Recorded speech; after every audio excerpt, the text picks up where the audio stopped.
Hello అండి, welcome to my channel. ఇప్పుడు చూడండి, మీకు హ్యాండ్స్ డిజైన్ సెలెక్షన్ ఎలా చేసుకోవాలో చెప్తాను.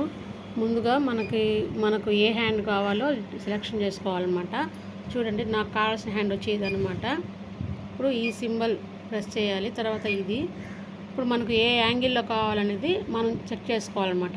ఇది చూడండి, నాకు ఈ యాంగిల్లో కరెక్ట్గా ఉంది. సో దాని తర్వాత ఇది వచ్చి సైజ్ అనమాట, అంటే పొడవు, దాని తర్వాత వెడల్పు, అంటే మనకు లూజ్ ఎంత కావాలనేది, ఆ తర్వాత పొడవు ఎంత కావాలనే ఆప్షన్ అనమాట ఇది. ఆ తర్వాత సెకండ్ ఆప్షన్లో వెళ్ళి కలర్స్ అనమాట. నేను ఆల్రెడీ నేను సెలెక్షన్ చేసి పెట్టున్నానండి. కలర్స్ సెలెక్షన్ చేసుకోవాలి. ఆ తర్వాత థర్డ్ ఆప్షన్లో వెళ్ళాక మనకి ఎక్కడి నుంచి కావాలి హ్యాండ్ అనేది చూసుకోవాలన్నమాట.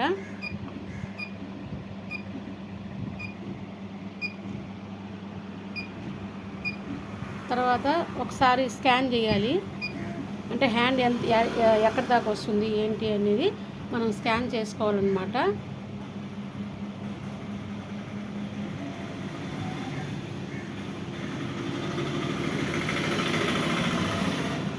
ఇక్కడ క్లాత్ మీద పోతుంది, అందుకని మనం కొంచెం పక్కకు జరుపుకోవాలి.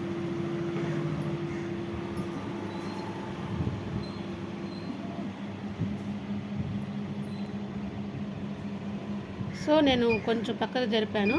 ఇప్పుడైతే 4వ ఆప్షన్లో వచ్చి మనం డిజైన్ అనేది కన్ఫర్మ్ చేసుకోవాలి. అంతేనండి.